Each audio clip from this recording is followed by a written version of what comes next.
Today we're going to look at the media that we're going to use for this project. We're going to be using something called watercolor crayons. So before I show that, I just am going to quickly draw something down here real quick, make like a poppy.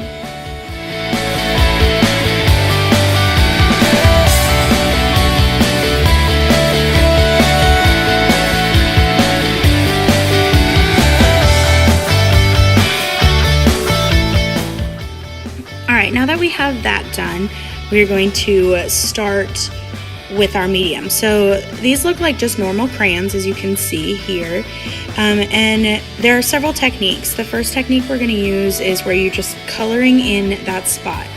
Now, just like we've done before, we're only going to work section by section.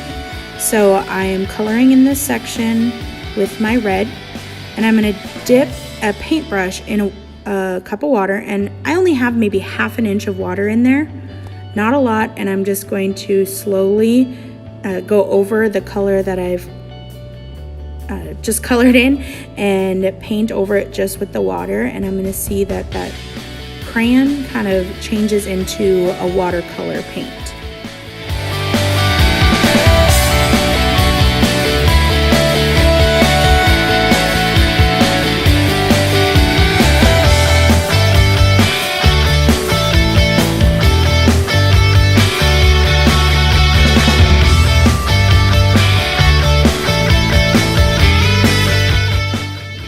So I'm going to layer my colors so my poppy has some more dimension. So this is the second technique, which is holding the crayon and just wetting it a little bit with your brush and putting the color onto your paper. So as you can see, I'm just rubbing my brush onto the crayon a little bit and then painting with the color that's on my brush.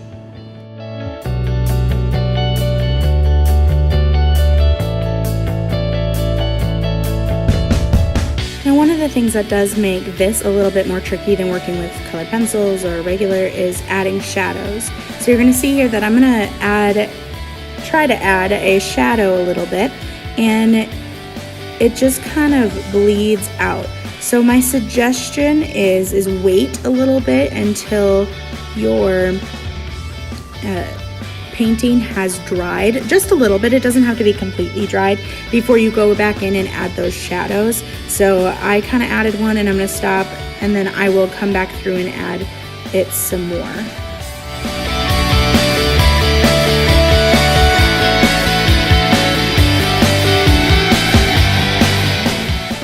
The last technique we're going to look at is where you rub your brush over a piece that's already been colored and just take the color from there to fill in another spot. As you can see, that makes it a whole lot lighter, and so I went with my brush over one of the places I had already colored, and I had put it on the back petals so it was a lot lighter.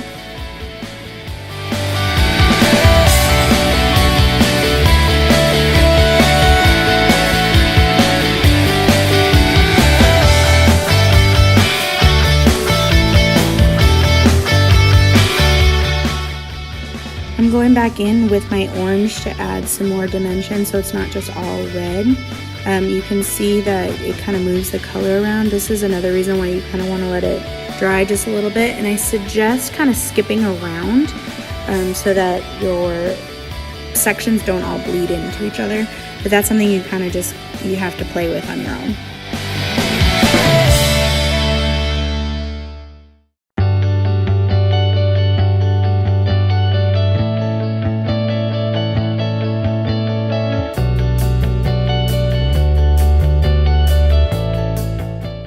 Alright, I'm going to go back in. Again, I'm using a blue or a purple to create our shadows, and you can see I'm going to add it right there where those two petals touch. Oh, not quite dry enough yet.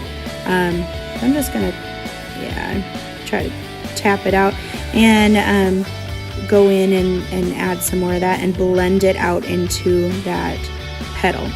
So I needed to let that dry a little bit more, and that's okay. I can let that dry and come back and fix it again. So I'm going to add a shadow up here where those two petals touch. Again, I'm using blue or purple, not black. just like we did with color pencils.